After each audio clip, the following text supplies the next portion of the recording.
Guten Tag, ich bin Bela von den Dogspotters und dieses Jahr bin ich hier mit Christoph Terheste, also dem Festivaldirektor. Erstmal würde ich mit der Frage anfangen, was können dieses Jahr die Besucher von dem Festival erwarten?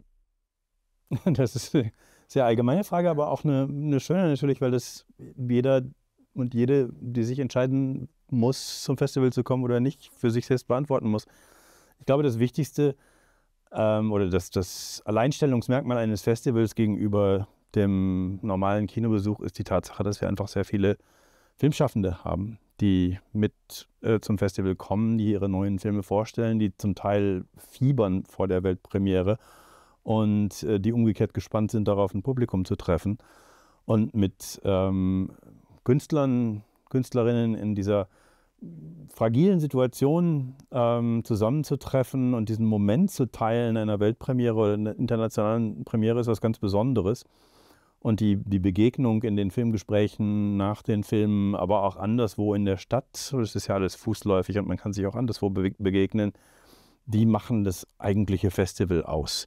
Das Besondere an einem Filmfestival ist, dass man Filme eben nicht auf seinem Handy oder auch Flachbildschirm zu Hause sieht, sondern im Kino mit anderen Menschen. Und diese besondere Situation, einen Film gemeinsam zu sehen, die gleiche Luft zu atmen und dann in der gleichen Situation zu sein, wenn das Gespräch in der stattfindet, das macht sehr viel mit einem. Und das nimmt dieses typische Gestreite auch, war das jetzt ein guter oder schlechter Film, politisch okay oder ganz daneben, was man in Social Media erlebt, dem nimmt es die Luft ganz schön raus und man ist viel eher bereit zuzuhören, einander zuzuhören, den Filmschaffenden zuzuhören und wirklich mit offenen Augen und neugierig zu erfahren, wie es anderswo in der Welt aussieht. Und das funktioniert so meines Erachtens nur im Kino und deswegen braucht ein Festival Kinos, die wir in Leipzig haben. Schön wäre es allerdings tatsächlich, wenn wir auf mehr Kinos zurückgreifen könnten. Ich habe eben noch ein Foto gesehen, das hängt hier in der Passage von dem alten Astoria-Kino in der Windmühlenstraße. Und diese Kinopaläste, die es mal gab, die existieren so nicht mehr. Der letzte in der Innenstadt hier war das Kapitol, was über lange Jahre das Hauptkino des Festivals war, was aber 2003 zugemacht hat. Ja, vielleicht könnten Sie mal ganz kurz erklären, was denn genau Ihre Rolle als Festivaldirektor ist. Ich bin offiziell Geschäftsführer und Intendant. In meiner Rolle als Geschäftsführer muss ich dafür sorgen, dass die Dinge laufen, um es ganz knapp zu sagen. Das heißt, dass wir ausreichend Budget haben, dass die Planungen stimmen und stelle Personal ein und muss auch in die Zukunft denken, was Strukturelles angeht, muss mit der Politik arbeiten, denn das Festival ist aus öffentlicher Hand finanziert. Als Intendant bin ich verantwortlich fürs Programm und dafür, dass die Programmstruktur, die grundsätzliche Vision und Idee des Programms stimmt und ein möglichst großes Publikum auch anlockt. Und da haben wir, oder da habe ich in den Festivals, wo ich bisher gearbeitet habe, Erfahrungen gesammelt, die es mir leichter gemacht haben, als ich nach Leipzig kam, zu sehen, was stimmt aus meiner Sicht nicht an der Programmstruktur, wie könnte man das verändern, welche Akzente sollte man setzen, wie kann man das Festival attraktiver machen fürs Publikum, aber auch für die Filmbranche, die hier anreist. Okay. Ja, wir als Jugendredaktion sind natürlich auch daran interessiert, was Sie für ein Angebot für Jugendliche speziell haben. Könnten Sie eventuell auch da mal ganz kurz erklären, was da alles gibt? Ja, auch das ist etwas, was wir ausgebaut haben in den letzten Jahren. Da gab es zu wenig. Häufig ist es ja so, dass Filmfestival ein Kinderprogramm haben und dann gibt es erstmal gar nichts und dann geht es wieder los bei den Filmen, die erst für 18-Jährige und älter zugänglich sind. Und das ist meines Erachtens verkehrt. Wenn ich da keine Kontinuität habe und nicht wirklich auch Angebote mache für Jugendliche, dann verliere ich einen Teil des Publikums und muss es quasi neu gewinnen. Deswegen haben wir in den letzten Jahren das Programm ausgeweitet und auch einen eigenen Wettbewerb für Filme für Heranwachsende, sage ich jetzt mal, ins Leben gerufen. Tatsächlich ist es so, dass natürlich auch viele Filme, die im Programm sind, die offiziell ab 18 erst freigegeben sind, geeignet wären für ein jüngeres Publikum.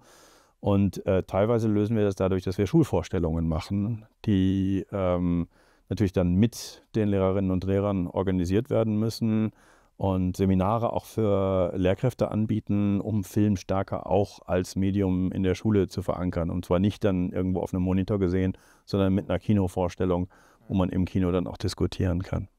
Ja, gab es dieses Jahr auch Filme, die Sie persönlich angeregt haben, wo Sie dann eventuell auch im Nachhinein nochmal länger drüber nachgedacht haben?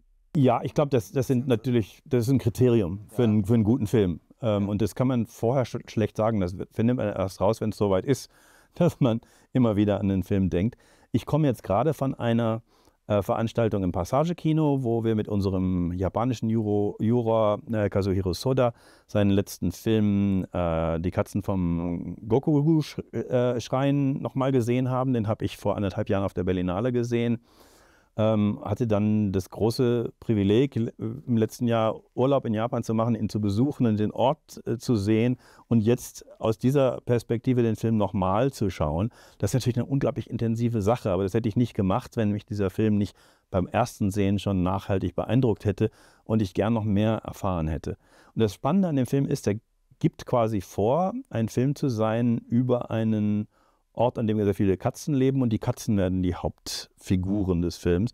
Aber darüber erfährt man so viel über die Menschen an dem Ort und wie so eine Dorfstruktur funktioniert in einem kleinen Dorf in Japan, dass er auf einer ganz anderen Ebene auch sehr spannend ist. Und wenn ein Film es schafft, nicht nur eine einzige Ebene zu haben, sondern auf mehreren zu funktionieren, dann kann er einen auch nachhaltig beschäftigen. Sie haben eben ja auch schon angesprochen, dass Sie auch dafür extra nach Japan gereist sind. Wie viel reisen Sie so geschäftlich oder mit Familie? Nicht mehr so viel wie früher. Ich war 17 Jahre lang Leiter des Forums der Berlinale und in der Zeit habe ich nicht nur fürs Forum Auswahl gemacht, sondern auch mitgewirkt in der Auswahl des Wettbewerbs der Berlinale und da war ich quasi das ganze Jahr unterwegs. Das ist allerdings auch sehr anstrengend und ich bin froh, dass ich das heute nicht mehr in dem Maße tue, weil es war teilweise auch ganz schön verrückt. Ich glaube, die Pandemie hat in der Branche auch ein Umdenken angeregt darüber, wie sinnvoll es eigentlich ist, dermaßen viel auf Achse zu sein, von Festival zu reisen und gezeigt, dass es auch möglich ist, sich stärker an einem Ort aufzuhalten und von dort zu arbeiten, dass es auch nicht unbedingt sinnvoll ist. Ihre Zeit als Direktor des Stockfilmfestivals neigt sich ja dem Ende zu. Gibt es Sachen, die Sie als Direktor gerne noch gemacht hätten? Also ursprünglich ist ja noch letztes Jahr, dass Sie Ihren Vertrag noch bis 2027 haben. Ja klar, natürlich gibt es Dinge, die ich noch hätte umsetzen mögen, aber das ist eben so. Und ich glaube, das Festival, die Stadt hat eine sehr gute Nachfolgerin für mich gefunden, Ola Stasel, die ich auch gut kenne und die schon mit dem Nice Festival tolle Arbeit gemacht hat. Und wir werden einen Monat noch zusammenarbeiten im Januar und eine Übergabe machen und das wird auch eine Gelegenheit sein, dass ich ihr das eine oder andere mit auf den Weg gebe. Aber was sie davon umsetzen möchte und wie sie das sieht, das ist natürlich ihre Sache. Ja. Sie haben eben schon gesagt, dass Sie auf jeden Fall so einige Sachen an Ihre Nachfolgerin weitergeben werden. Können Sie da eventuell mal so, sagen wir, die wichtigsten 3 Sachen? Das ist gut, das sind jetzt Betriebsgeheimnisse. Also, es geht auf ganz unterschiedlichen Ebenen. Der deutsche Wettbewerb des Festivals definiert sich im Moment dadurch, dass die Produktionen in Deutschland sitzen, aber nicht unbedingt nach dem, was man sieht in den Filmen. Und da wecken wir teilweise falsche Erwartungen, wenn man sich einen Film anschaut, der im deutschen Wettbewerb läuft, aber dann in Uganda spielt. Das ist übrigens ein toller Film, von dem ich gerade spreche. Aber ich frage mich, ob das eigentlich gut positioniert, platziert ist. Ich glaube, den sollte man überdenken.